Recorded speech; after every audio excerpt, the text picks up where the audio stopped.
Hi, I'm Tony Morales.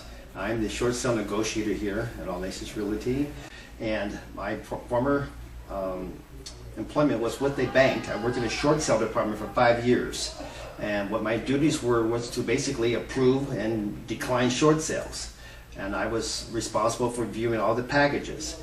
What is very, very important with our short sales when they're being submitted to a bank is the documentation that negotiator has to review. The main ingredient for every short sale, first of all, is a hardship.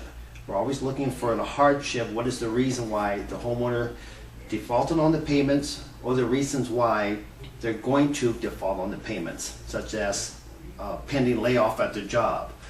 That would be something that can happen in the future. That is something that's considered, or even a job relocation.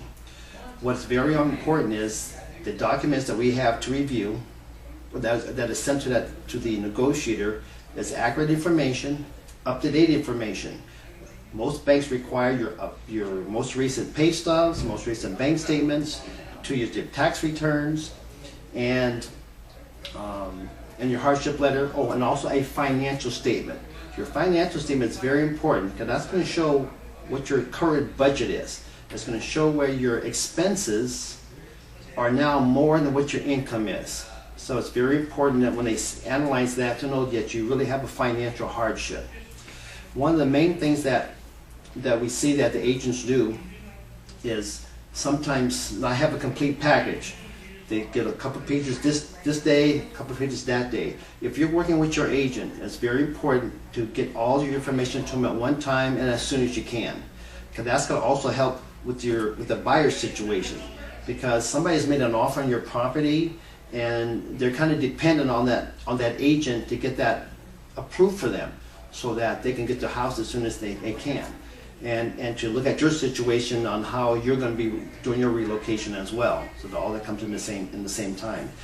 One of the situations that happens with the banks is that they have many departments that deal with the loss mitigations. As the other representatives mentioned to you today, they have foreclosures, and when I worked at the bank, we used to have parties and big events where all the departments came into a big conference room, and they were always giving me awards for the best that departments would do. Particularly like the foreclosure department, they would look at their numbers for the month and say how good they were, because that's what their job was to do, to foreclose on properties. Our job in the short sale department was to not let them foreclose on properties. Our department is basically what's called the disposition department. We're looking for a homeowner to dispose of their property who's in a hardship situation in lieu of being foreclosed on. The reason why banks don't want to foreclose, that does cost them more money. They're not getting payments, they're not getting any more money from the homeowner, and they're incurring cost. So if they can reduce those costs by allowing the homeowner to sell the house, then it's a benefit for the bank. What we always would do at the bank was look at an analysis. We would look at situations as, here's the sale of a property, and here's what we'll net from the proceeds of the sale. Then we compare that to say, what would happen if we do foreclose on the property 6 months from now? So now 6 months from now, we're going to incur more costs.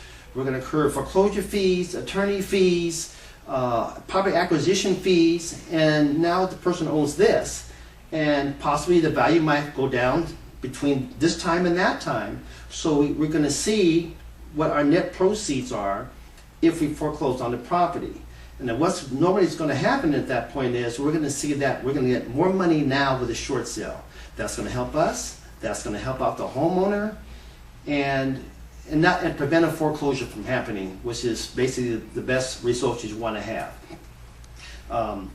As I also probably mentioned to you, is that the short sale process, even though it's called short, is not a short process, because of the abundance of short sales that are out there right now.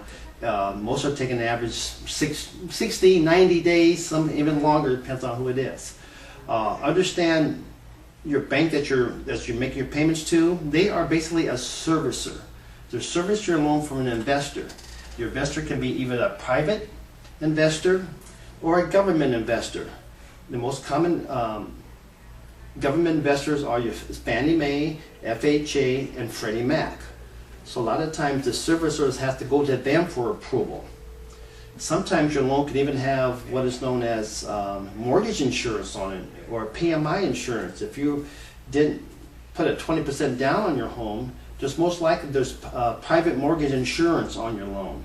And in that case, the servicer has to also go to them to approve it. So they basically have to pay off a claim to the bank for the loss. So they look at your short sale as well.